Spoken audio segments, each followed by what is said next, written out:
영입니다.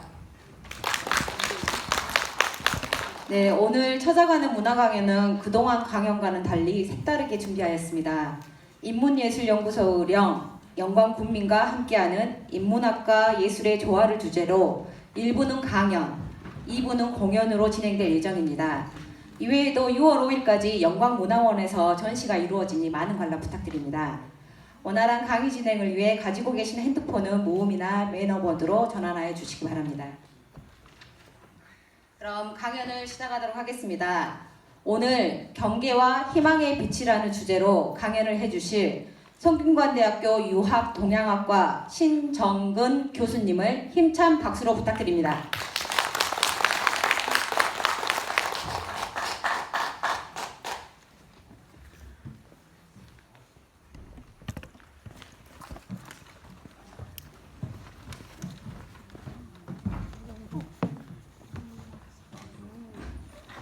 반갑습니다.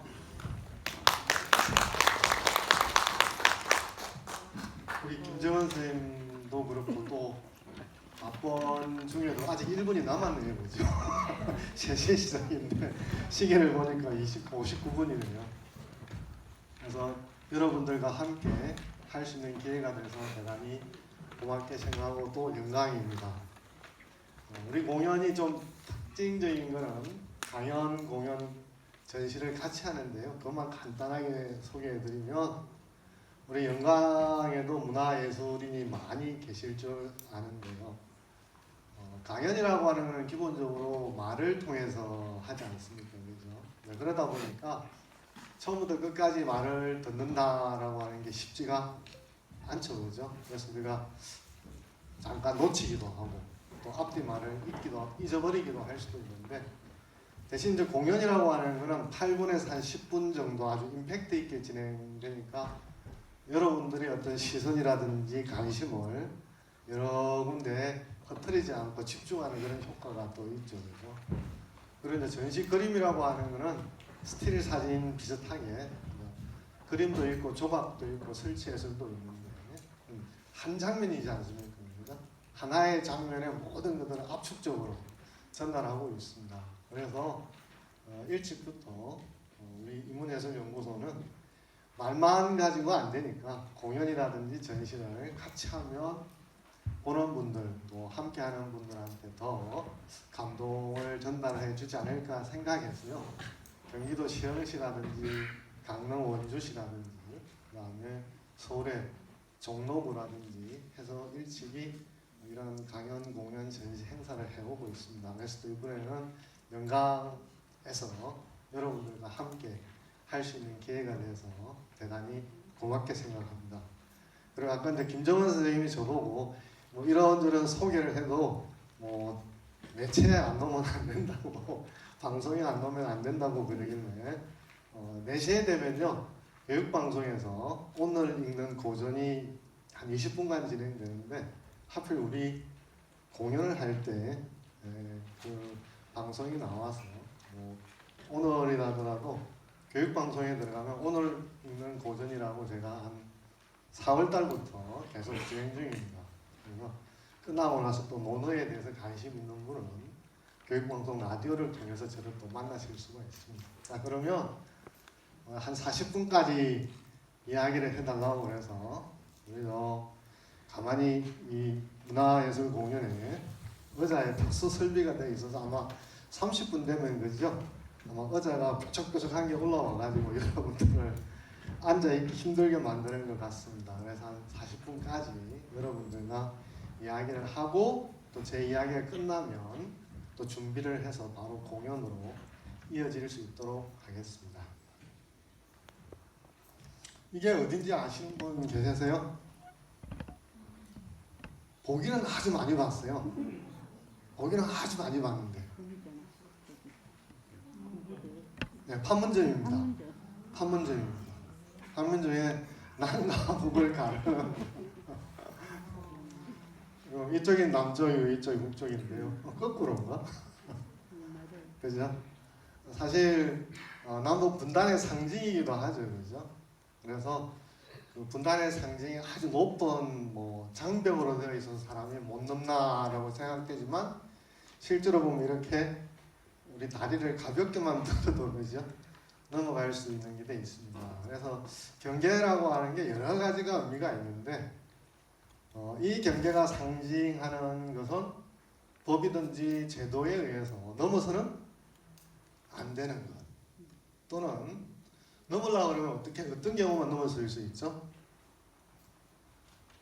허가를 받았을 때 사전에 접촉해서 허가를 받았을 때 한해서 넘어가는 것은 아무 문제가 안 되지만 그러지 않은 상태에서는 어떤 경우도 넘어갈 수 없는 기준, 장벽, 장애 이런 뜻이잖아요.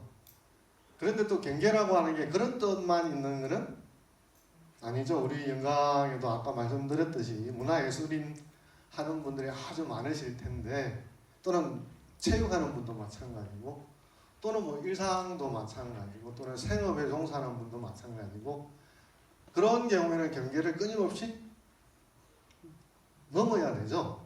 예를 들어서 뭐 골프를 친다든지 수영을 한다든지 스포츠를 하면 경계를 못 넘으면 어떻게 됩니까? 늘 초보자잖아요. 늘 처음에 시작만 하다가 끝을 내게 되지 않습니까? 경계를 넘어서야 다음 단계로 넘어가는 것이고 문화예술도 처음에 배워서 경계를 넘어서야 그죠? 나만 좋은 것이 아니라 다른 사람도 좋고 또 다른 사람이 나의 작품을 보고 감동을 할 수 있죠, 그죠? 감동이라는 말이 참 재미있는데 우리가 그걸 보면 흔들리는 거잖아요.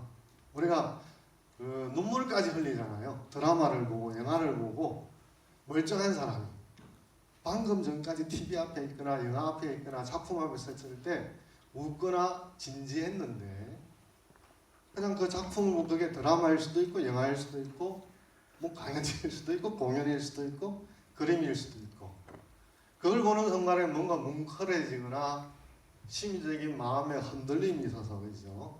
그러니까 그런 걸 만나기 이전까지 저 사람이 울리라고 하는 것도 내 스스로가 울리라고 하는 걸 전혀 예상되지 않았잖아요. 그죠? 그런 감동까지 주려고 그러면 처음에 시작했을 때 그대로 머물러 있는 게 아니라 경계를 얼마나 넘어서느냐에 따라서 예술이든 뭐 스포츠든 다양한 수준들이 이제 올라가는 건데요. 근데 워낙 우리가 일상에서 경계 그러면 이제 이런 의미로 되게 받아들이고는 있지만 그러나 실제로는 우리한테는 경계를 끊임없이 넘어서는 그래서 월경을 하는 경계를 넘어서는 그런 경험들이 여러분들을 또 이 자리에 있지 않나 생각합니다. 다음에는 제가 여러분들은 노래를 같이 제가 잘 부르면 제가 선창을 할 텐데 이거 마이크 드리면 부르실 분 있으세요? 영상이나 노래 잘 부르는 분 없으세요? 같이 불러볼까요? 네. 어떻게 부를까요? 하나 둘 셋 할까요? 네, 심심하지 않습니까? 그죠? 하나 둘 셋. 셋. 젊어서 노새 늙어지면 훈훈하니 아무는 시비노이요 달도 자면 기운하니라 얼씨구 절씨구 차차차 지마가 좋구나 차차차 아주리선 만화방차 아니고지는 못하리라 차차차 이 분위기를 몰아서 다음 구절까지 하겠습니다. 다시 또 하나 둘 셋. 가세 가세 산천동대로 늦기가 전에 구경 가세 인생은 일장의 춤으로 둥글둥글 살아가자 얼씨구 절씨구 차차차 지마가 좋구나 차차차 좋구나 시절에 안 이루어지는 못하리라 차차차 고맙습니다. 제가 이렇게 노래까지 시킬 줄 몰랐죠. 요새 어디 가더라도 체험을 중요해서 강연에 오시더라도 체험을 하시고 가야 여러분하고 노래를 불러봤는데요. 이 노래 가사에 오래된 말들이 많이 나왔잖아요. 그죠? 방금 화무십일홍, 뭐 화란춘성, 만화방창인데요. 화무십일홍은 꽃 하자에다가 업설문자 11홍, 11이라고 하는 건 이제 10일 동안 꽃이 핀다 이런 뜻이잖아요.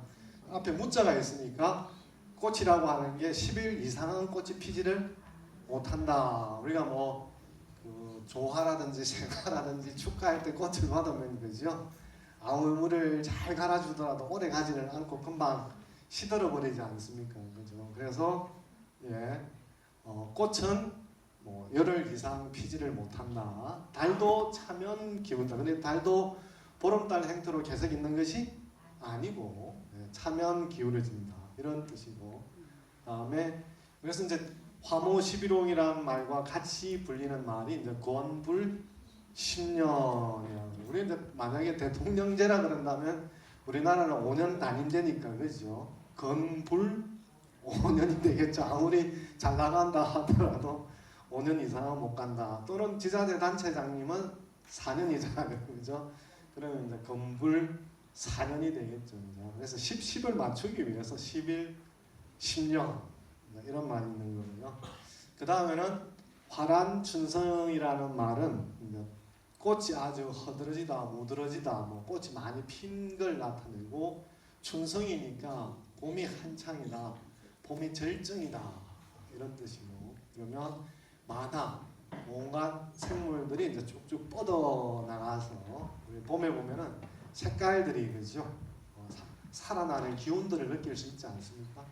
그럼 다시 이제 이 구절로 돌아오면 다 늙어지면, 이때 늙어지면은 뭐죠? 다 관절을 말하는 거죠, 그죠? 나이 드시면 관절이 불편하면 아무리 좋은 것도 관절이 불편하면, 그래서 저 해외여행 좀 여기는 그렇게 나이 드신 분은 안 계시는데, 물론 염색을 하셨나 모르겠는데, 부모님 저 효도 관광 보낸다고 중국이나 미국 보내면 왜 안 되는 줄 아세요? 많이 걸어야 돼서. 그래서 그분들은 가면 그냥 나는 버스에 앉아 있을래, 젊은 사람들끼리 다녀와 이래요, 그렇죠? 그래서 팔다리가 아무리 좋은 것도 팔다리가 건강할 때 다니셔야 되지 않습니까? 그래서 젊어서는 놀아라. 그 다음에 화란춘성이라든지 놀기 좋을 때잖아요. 놀기 좋을 때. 그 다음에 이제 뒤에 불렀던 노래도 일장춘몽이라는 것도 있고 춘풍화절도 있는데, 보고 다시 앞으로 돌아오겠습니다. 일장춘몽이라는 거는 소동파라는 사람이 잘 나가다가, 여러분 중국의 해남도 아세요? 골프 치시는 분은 꼭 아실 텐데, 골프 치는 분은 해남도에 골프 치러 다녀오셨을 텐데, 여기에 이제 소동파가 유배를 가요. 여기서 유배를 가서 만든 고기가 있는데 뭔지 아세요? 중국집에 가면 동파육이라고. 이전까지 돼지고기가 우리가 먹으면 섭취를 하게 되면 균이 인간 몸에 해를 끼치기 때문에 요리법이 아직 많이 대중화되기 전이에요. 그래서 이제 소동파가 거기에 가서 돼지고기 요리법을 개발해서 사람들에게 퍼뜨리게 되는데, 그때 이 동파육이라는 게 나오는데요. 이때 소동파가 유배에 가 있으니까 할 일은 없잖아요. 그래서 표지방 하나 메고 노래를 흥얼거리면서 이렇게 산책을 하고 있는데, 70세 넘어 보이는 한 노파본을 만나는 거예요. 만나서 소당포를 알아본 모양이에요. 그 사람이 어떤 사람인지.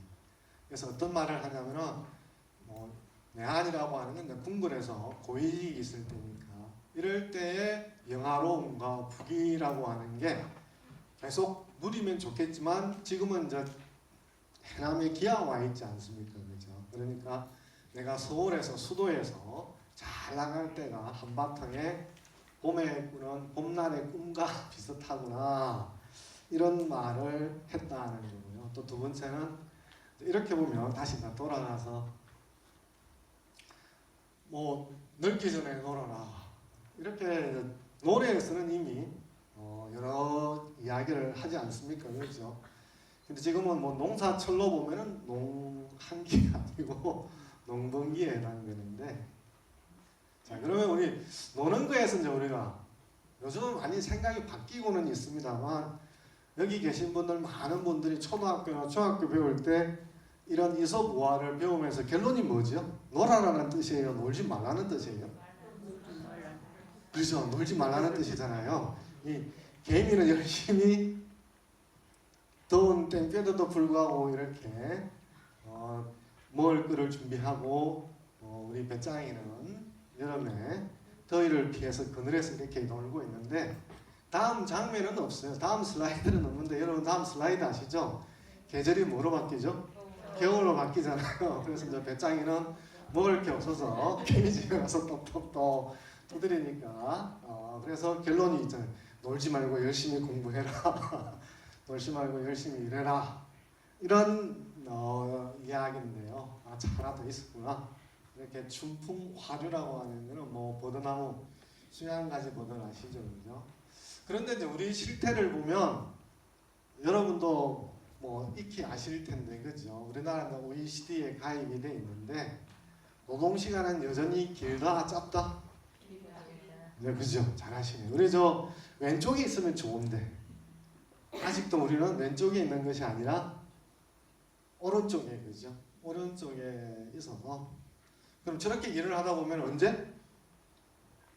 노나, 그죠?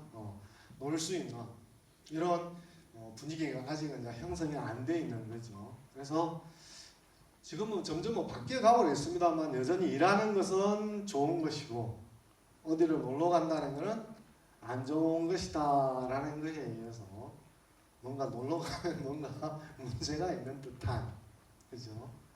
그래서 1990년대 이래로 이제 점점 이런 휴식, 여가 이런 것들이고, 그래서 여가를 갈 때, 휴식을 갈 때, 휴가를 갈 때 세 마디 뭐 하러 가요? 그러면은 세 마디 많이 쓰는데, 세 단어로 많이 쓰는데, 여러분 핸드폰 다 쓰면 뭐가 나가죠?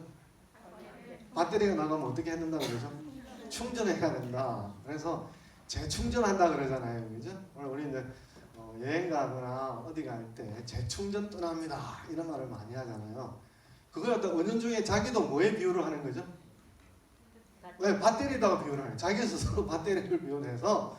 그래서 우리가 이제 번아웃 됐다 또는 방전됐다 이런 말을 하지 않습니까? 그래서 우리 핸드폰도 여러분도 그 전기가 이렇게 한 칸만 남으면 왠지 불안하잖아요.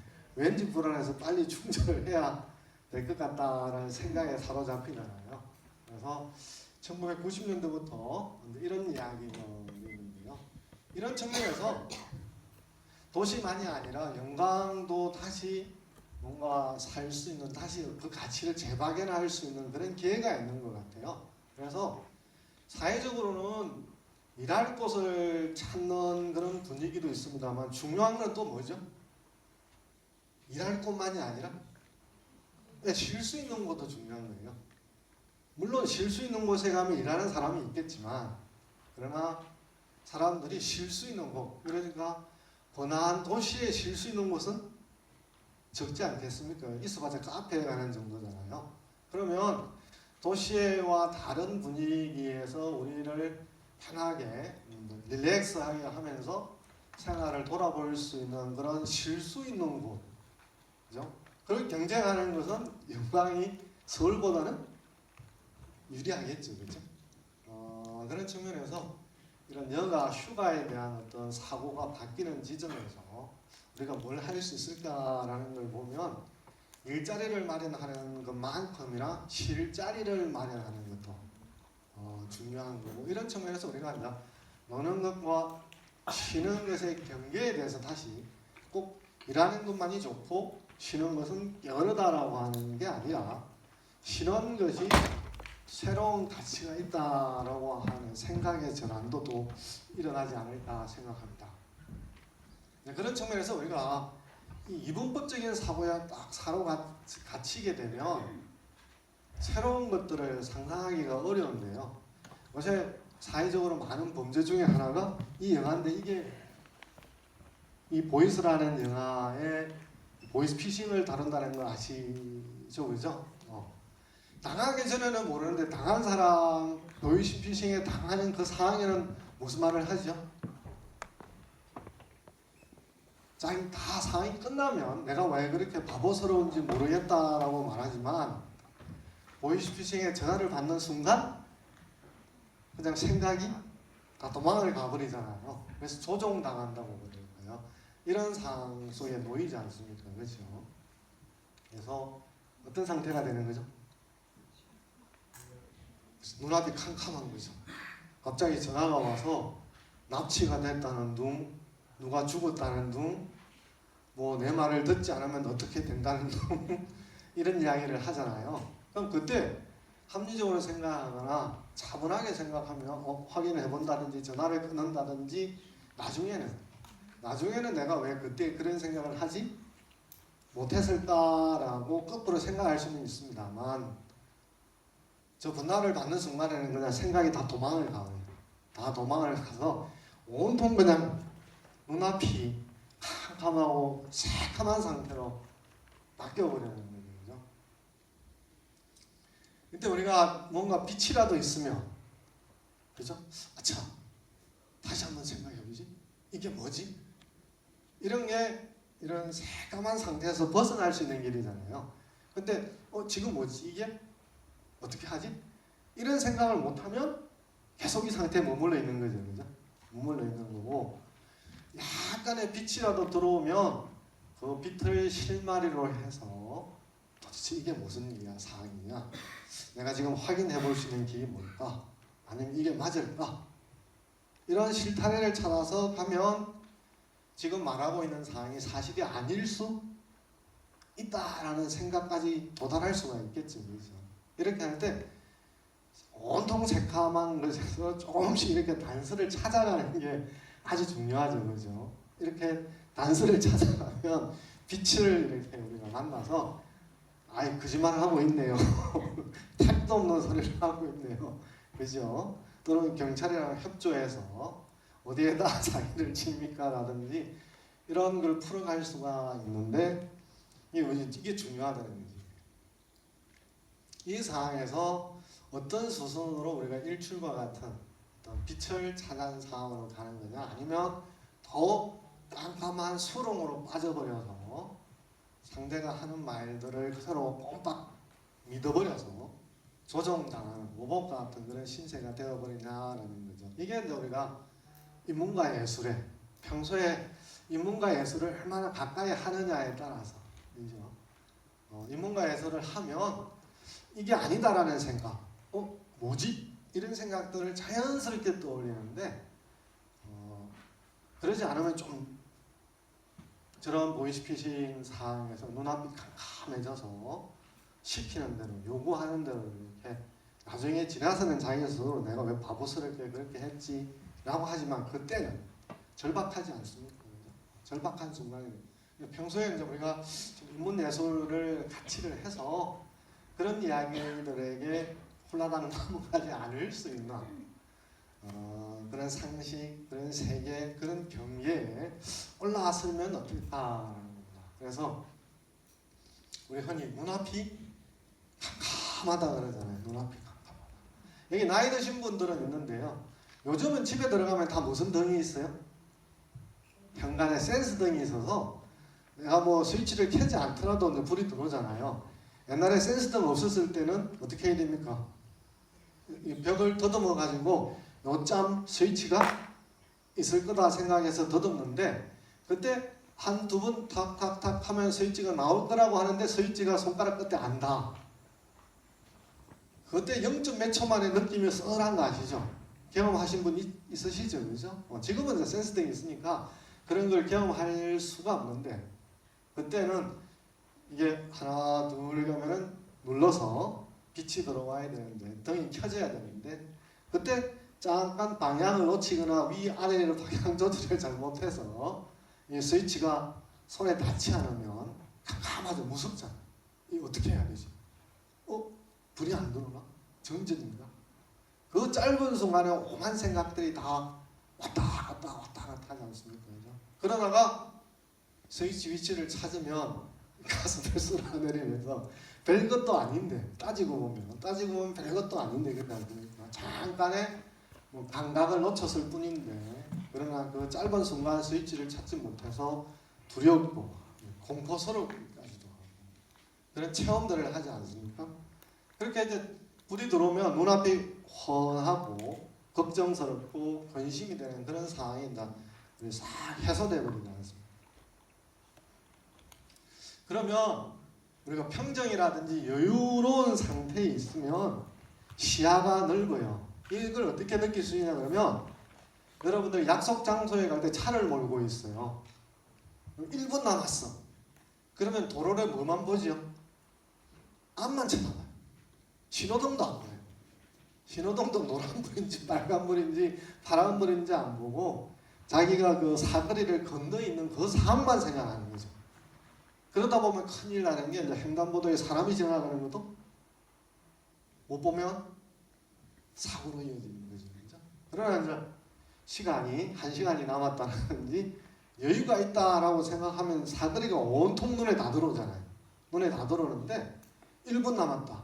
늦었다. 라는 순간에 생각이 들기만 하면 그냥 이렇게 시야가 좁아져 버리는 거죠. 그래서 평정 상태는 산에 올라가서 높은 산에 올라가서 이렇게 낮은 데를 이렇게 쭉 굽어보는 것처럼 전체가 자각할 수가 있지만 당하거나 조급하면 앞뒤가 꽉 막혀서 아무 생각을 못하게 되는 거죠. 그죠?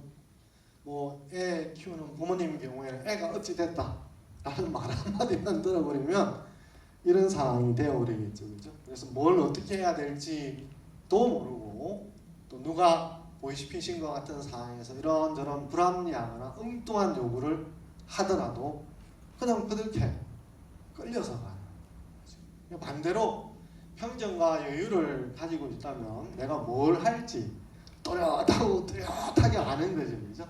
아, 그건 말도 안 되는 소리야. 도대체 무슨 소리를 하는 거야. 그죠?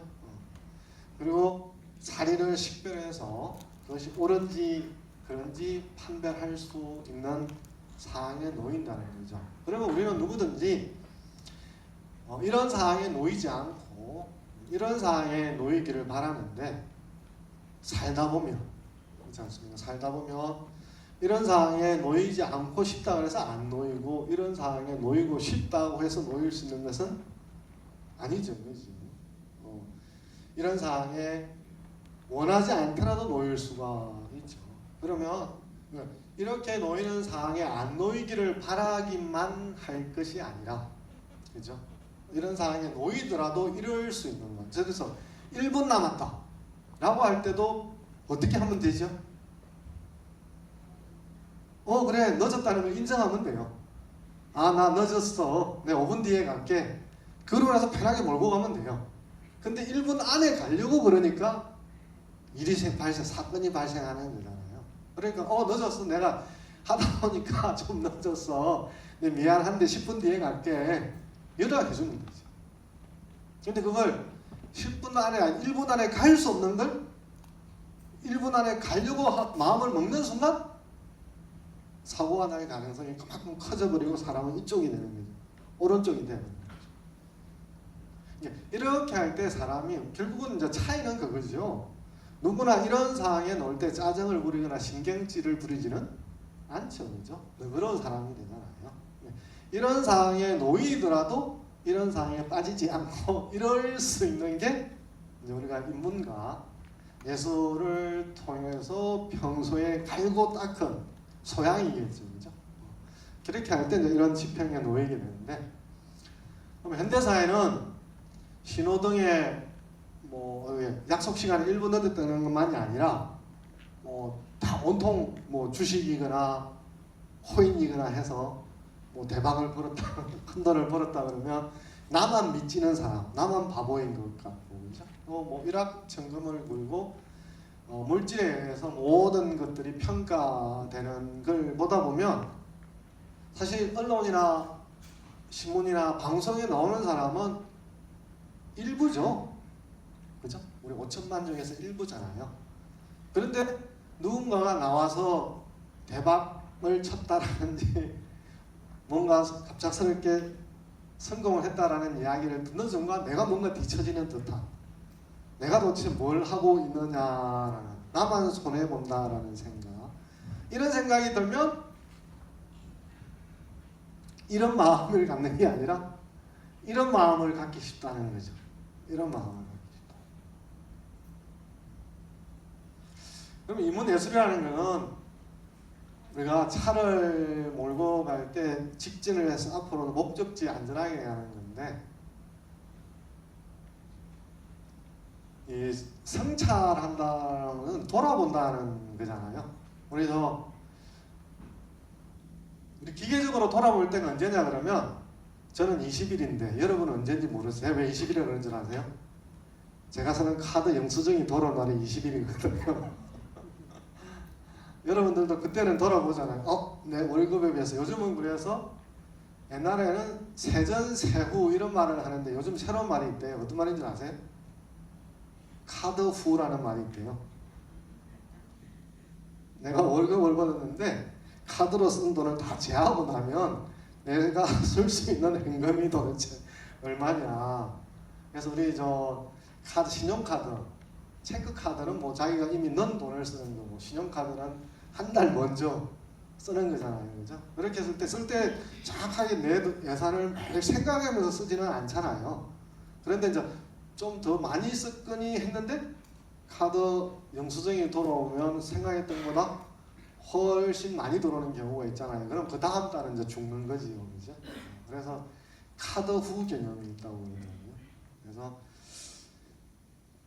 성찰은 그때 이제 돌아보잖아요. 이번 달에는 저번 달에는 많이 써서 내가 어려웠으니까 이번 달에는 좀 어떻게 해야 되겠다.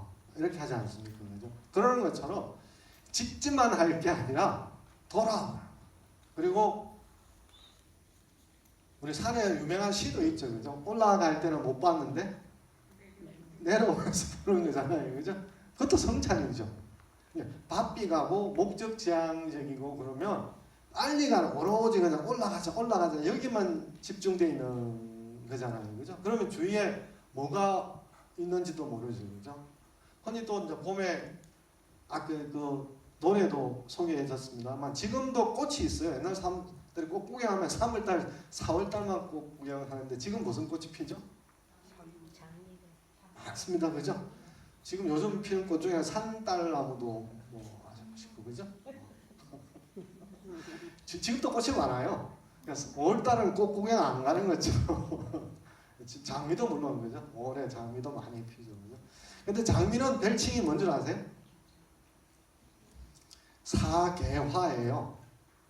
우리 개나리도 보면 원래는 봄에 핀다고 생각하는데 요즘 보면 겨울에도 좀 한 열흘 동안 따뜻하면 개나리 피는 거 보셨죠, 그죠? 그래서 꽃 피는 시절이 따로 없다 이런 말을 하는데, 장미는 처음부터 사계화라 그래서 생육 조건이 맞으면 11월 달에도 장미가 펴요. 매 계절마다 다 펴요. 근데 그걸 쳐다보면 발견할 수가 있는데 올해 장미만 생각하면 장미는 5월 달에만 피고 4월 달에도 절대 안 피고 6월 달에도 절대 안 피한다고 생각할 수가 있죠. 착각할 수가 있죠. 그거를 잠깐만 돌아보는 거예요. 돌아봐야 장미를 그래도 그림으로 그릴 수가 있고 노래를 부를 수도 있고, 인문과 예술이 가능한 거죠. 그래서 돌아보는 삶. 내가 바쁜 시간 속에 우리가 두 개의 생각을 동시에 하기도 합니다만 그렇게 살기가 어렵잖아요. 내가 한 번씩 지금 무엇을 하고 있지라고 하는 걸 의식할 때가 있잖아요. 그걸 이제 자의식이라고 하는데, 자기 스스로 무슨 짓을 하고 있는지 의식한다고 해서 자의식이라고 하는데, 이 자의식이 인간에게 있어서 선물이기도 하고 참 재앙이기도 한데요. 자의식이 있기 때문에 부끄럽기도 하고 다른 사람과 비교하기도 하고 그래서 고통을 주기도 하죠.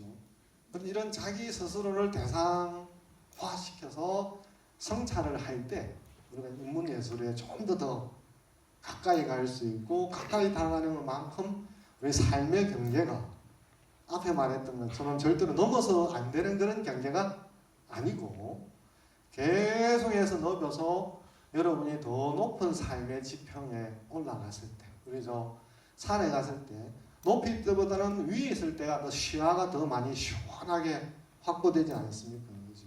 더 많은 시야를 확보할 수 있는 삶으로. 그래서 공자도 이런 체험을 했어요. 공자도 이런 체험을 했는데 논에는 안 나오고 맹자가 이 말을 전하고 있는데요. 우리 심심하지요, 그죠? 심심하면 같이 읽어보도록 하겠습니다. 등동산이 소로, 등동산이 소로, 등태산이 소천하. 등태산이 소천하. 예, 동산에 올라와 보니까 노나라가 쬐끄만하게 보이고, 태산에 올라와 보니까 온 세상이 쬐끄만하게 보인다. 우리가 땅에 있으면 2층, 3층, 4층 되는 건물만 해도 압도적으로 나한테 이렇게 위압적으로 다가오잖아요. 그런데 이제 그거보다 훨씬 높은 데 서 있게 되면 나를 그렇게 위압적으로 다가오는 빌딩들, 건물들이 더 왜소해지지 않습니까? 그렇죠? 그럼 편안해지죠. 그렇죠? 이런 지평을 맛보려고 그러면 우리가 인문예술, 예술과 문화를 예술을 통해서 우리 삶의 경계를 자꾸만 높여가는 길이 중요할 것 같습니다. 그래서 논어에 한 3구절 정도 같이 읽어보고 마치면 40분 정도가 될 것 같습니다. 자, 같이 읽어보도록 하겠습니다. 하나, 둘, 셋 하면 같이 읽죠. 뭐 박자는 안 맞아도 전혀 상관이 없으니까, 그죠? 다 늦었다고 해서 가운데 포기만 하지 마시고 끝까지 꿋꿋하게 중꺾만 하시면 됩니다. 자, 하나, 둘, 셋. 자왈 12호 5이 지우하 31이 42불호 52 지천명 62 이순 72 종심 서욕 불유구. 뭐 15살 정도 되면 뭔가 배우는데 어디를 배울까에 대해서 뜻을 둔다면 30대면 어떤 자리, 내가 역량을 발휘할 수 있는 기회, 어떤 자리를 차지하고 40대면 어디쯤 어느 방향으로 나아갈지 방향을 뚜렷하게 하고 50점 되면 내가 할 수 있는 것과 할 수 없는 것의 경계를, 그죠? 우리 못하는 것을 하려고 그러면 힘든 거 아시죠? 여러분 옛날에 엄마 아빠가 외출하면 아파트가 있기 전에 발돋움 까치발 하는 거 아시죠? 까치발은 얼마나 할 수 있어요? 10분 할 수 있나요?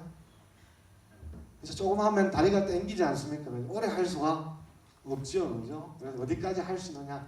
60대면 자기의 어떤 반대되는 소리까지도 들을 수도 있고, 70대면 마음이 하고자 하는 말을 따라가더라도 큰 문제를 일으키지 않는다. 그래서 이 나이대쯤 되면 이런 것들 정도에 관심을 둔다면 내 삶의 경계가 높아지지, 위로 올라가지 않을까 생각하고요. 다음에는 또 같이 여러분들과 읽어보도록 하겠습니다. 하나, 둘, 셋.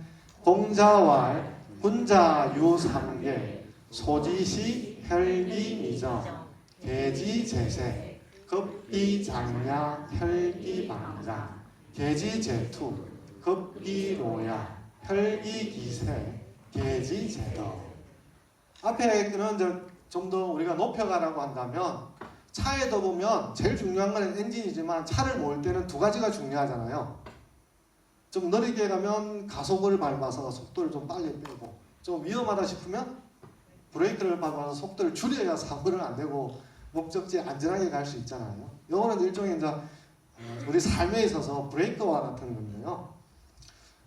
3가지 조심해야 될, 경계해야 될. 젊을 때는 혈기가 아직 안정되지 않아가지고 남자는 여자, 여자는 남자에 대해서 좀 이성에게 끌리는 측면에 대해서 주의를 해야 되고, 혈기가 아주 장성해지면, 나이가 자꾸 씩씩해지면 혈기가 이렇게 뻗쳐나가서 이 성병이라 할까요? 싸워서 이기려고 하는 거.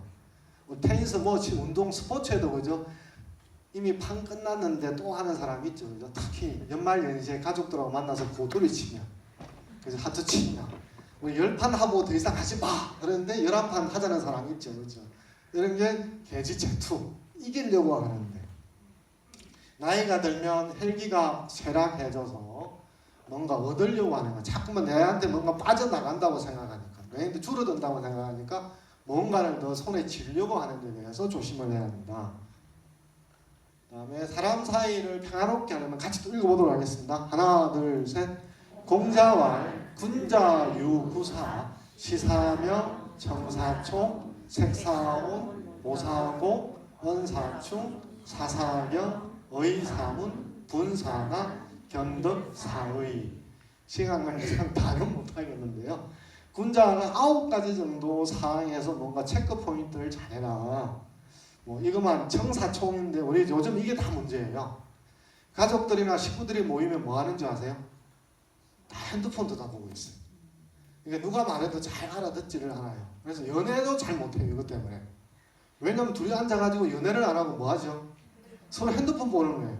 한 사람이 뭐로 하다가 어때 사고가 생기냐 그러면 너는 어떻게 생각해? 그러면 들었어야 대답을 하죠.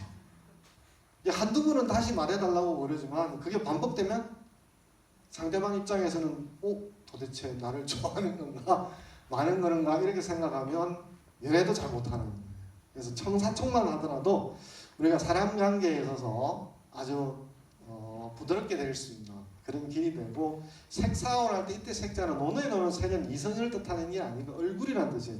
얼굴이 색사원, 얼굴을 부드럽게, 얼굴을 따뜻하게 해야지 사람이 다가갈 수 있지. 사람의 얼굴이 막 차가우면 냉기가 돈다 그러잖아요. 사람 얼굴에 냉기가 돈다 그러잖아요. 그러면 다가가기가 어렵잖아요. 그죠? 이런 게 이제 9가지 정도를 살핀다면 우리가 사람 사이를 좀 더 평화롭게 하지 않을까 라고 생각하죠. 그래서 아까 아직 40분이 안 됐기 때문에 의자에서 뭔가 뾰족뾰족 튀어오르지가 않아요. 그래서 여러분들 평온하게 앉아 계시는데요. 제가 오늘 한 이야기는 다시 정리해드리면, 그러니까 슬라이드 아까 까만 화면 보셨죠, 그죠? 그러니까 그런 상황에 누가 놓이고 싶겠어요? 누구나 놓이고 싶지 않지요. 일출과 같은 상황, 뭔가 환한 세상에 놓이고 싶죠. 그런 사람이 살다 보면 뜻하지 않게, 일상적으로는 어디 약속에 늦었다거나 그죠? 또는 심심찮게 보이스피싱이라든지 이런 상황에 놓이면 그냥 모든 게 그냥 이성이라든지 다 달아나버리잖아요. 그러면 이제 비합리적인 얼토당토하는 일을 당하고도 나중에 가서 이제 후회하는 일이 벌어지잖아요. 안 그러려고 그러면 우리 삶에 있어서 넘어서 안 되는 경계가 아니라 자꾸만 넘어서서 우리 삶을 더 보양시키고 아름답고 예쁘게 하려고 그래요. 멋있게 하려고 그래요. 풍요롭게 하려고 그래요. 농사도 풍요로운 게 좋은 것처럼 우리 삶이 풍요로운 게 좋지 않습니까? 그러려면 인문예술을 통해서 여러분의 삶을 좀 더 높여가시면 좋겠습니다. 아까 말했듯이 좀 있으면 제가 이제 4시부터 방송을 하는데 오늘은 듣지 마시고 이 자리에 계셔야 되니까 아니면 다시 듣기도 있으니까 돌아가셔서 다시 들으면 좋을 것 같습니다. 40분이 되었으면 마치도록 하겠습니다. 고맙습니다.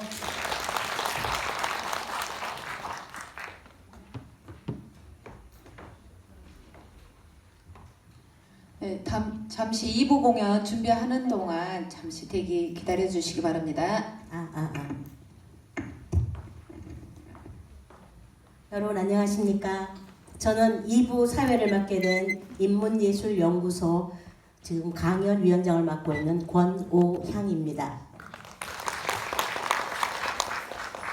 저희가 오늘 인문예술연구소와 군청과 영광군청과 같이 이렇게 행사를 하게 되었는데요. 저희들이 오늘 맡은 주제가 이 팜플렛 보시면 알겠지만 영입니다. 주제가 영.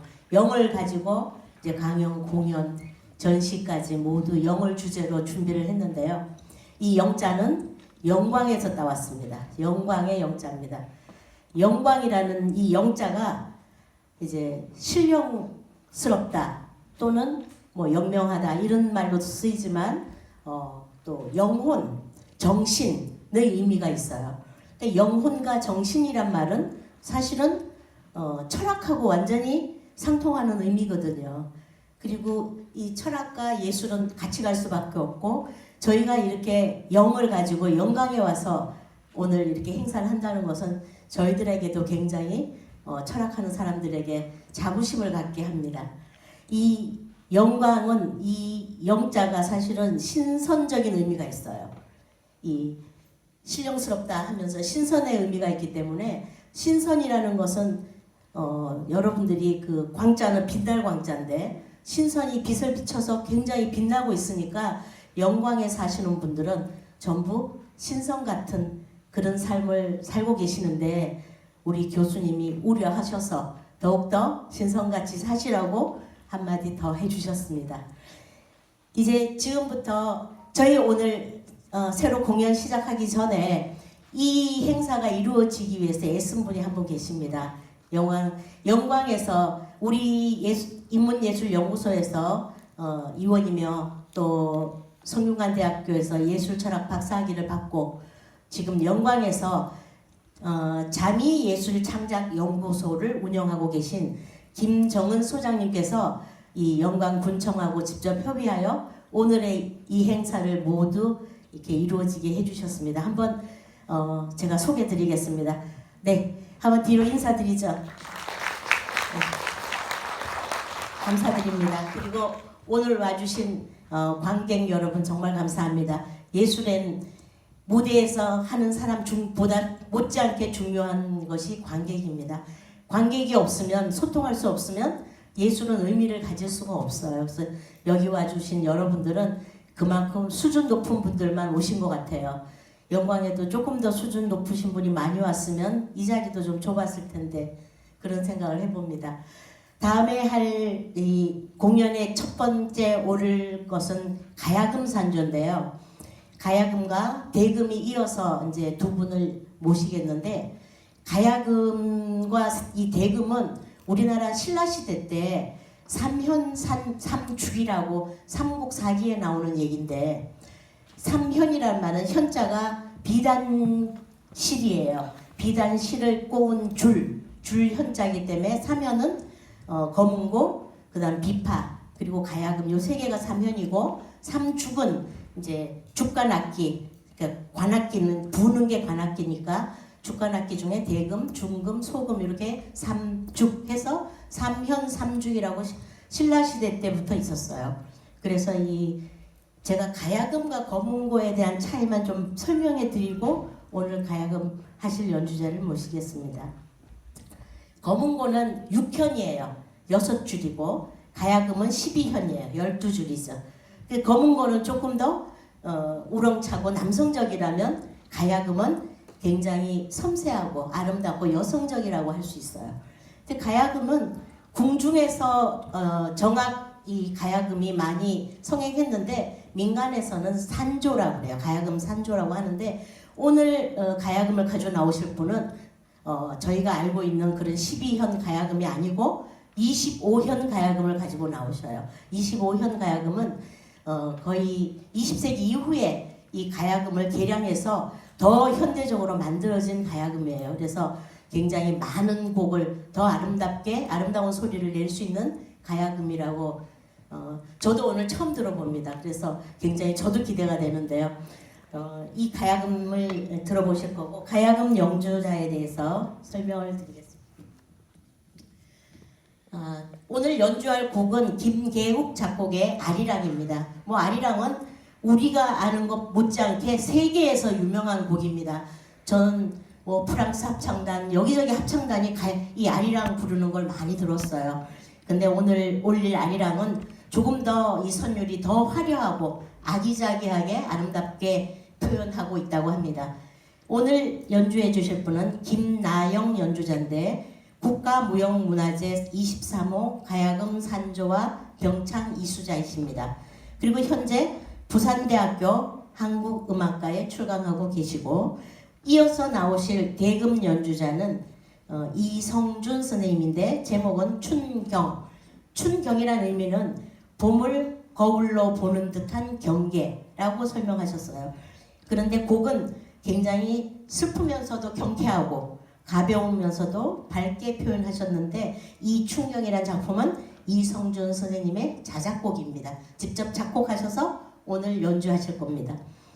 이분은 한국무형문화재 제6호 대금산조 이수자이시고 뉴욕 카네기홀 링컨센터 듣기만 해도 굉장히 웅장한 이런 곳에서 연주한 경험이 있으신 굉장히 대가 중에 대가를 저희들이 모셨습니다.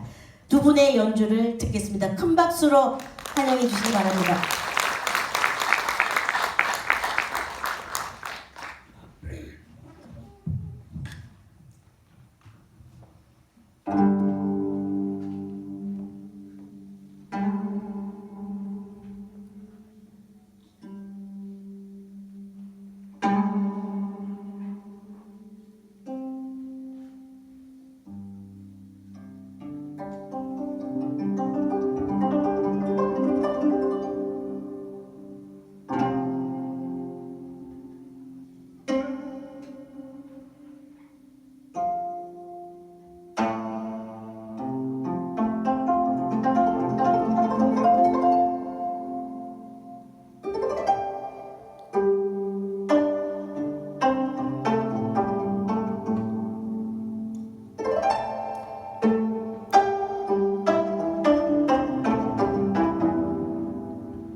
연주할 곡은 어메이징 그레이스라는 곡을 가야금과 대금하고 함께 들려드리도록 하겠습니다.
가야금 연주를 여러분 다 들으셨습니다. 정말 우리 고대서부터 신라 때부터 있어온 이 우리만의 전통적 풍류의 대표적인 악기들이죠. 정말 풍류라는 것은 예전에 조선시대 때는 지식인들이 사서오경 같은 이런 지식 외에도 이런 풍류와 항상 같이 어울리면서 지냈던 그런 아름다운 문화가 있습니다. 우리에게는. 다음에 앞에 나올 무대에 올릴 작품은 춤인데요. 제목은 논개 살풀이입니다. 살풀이라는 말은 살을 푼다. 살이라는 말은 한이라는 거의 우리말인데 한을 푼다는 것이죠. 그러니까 한을 푸는 것을 춤으로 만들었는데 원래 한을 풀 때는 전부 무당들이 구설해서 한을 풀었어요. 그런데 일제시대 때 무당들 굿하는 걸 금지시켜서 무당들이 이 춤을 춤으로 만들어서 승화시켜 놓은 작품이에요. 그래서 그냥 무당들이 굿하던 그 모습이 지금 살풀이 춤으로 바뀐 거예요. 그런데 원래 이 살풀이는 호남 지역이나 경기 지역에서 많이 유행을 했는데 이제 돌아가신 그 무용가로서 유명하셨던 김수학 선생님께서 음력 6월이면 항상 진주에 농계제를 지내요. 거기에 농계제에 가셔서 농계 살풀이를 하셔서 그 이후로 농계 살풀이가 하나의 춤의 그 장르가 되었어요. 그래서 오늘 쳐줄 농계 살풀이에 대한 잠시 설명드렸고요. 농계 살풀이를 추어줄 분은 성균관대학교 철학과에서 예술철학 박사를 받으신 이용희 선생님인데 지금 현재 인문예술연구소 인문과 예술연구소의 본인 지금 공연위원장을 맡고 있습니다. 그리고 호남 전북에 있는 호남 살풀이 제15호 이수자로 대학에서 강연하고 대학에서 지금 공연도 하고 또 강연도 하고 있는 박사님입니다. 자, 여러분들 큰 박수로 불러볼게요. 이용희 박사님 축하합니다. 그리고 뒤에서 아까 했던 가야금과 대금이 뒤에서 음악을 맡아주시겠습니다. 감사합니다.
모시겠습니다.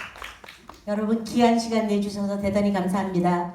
이걸로 오늘 강연과 공연을 모두 마치겠습니다. 감사합니다.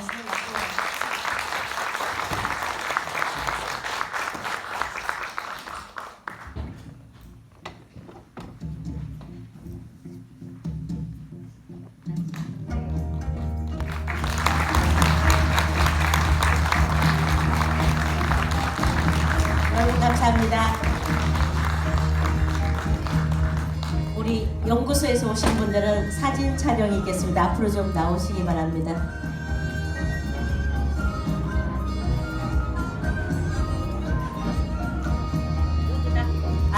관객분들하고 다 같이 사진을 찍겠다고 하십니다. 가시지 마시고 모두 같이 한 장 찍어주시고 가시면 감사하겠습니다. 무대 앞으로 다 모시겠습니다.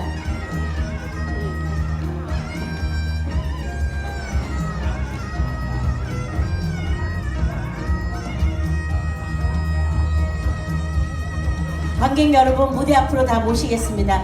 같이 사진 한 장 찍고 돌아가시기 바랍니다.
왔어? 150분인데 다 어디다 줬어? 안 받으셨대 관객들이. 방금 전체 사진 찍은 거. 막 가와. 전체 사진. 010. 잠시만요. 네. 206도. 예.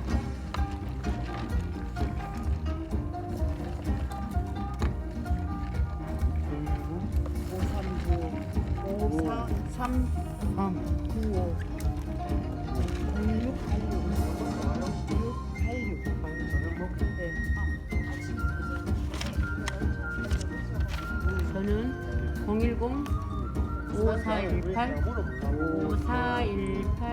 7285 7285 감사합니다.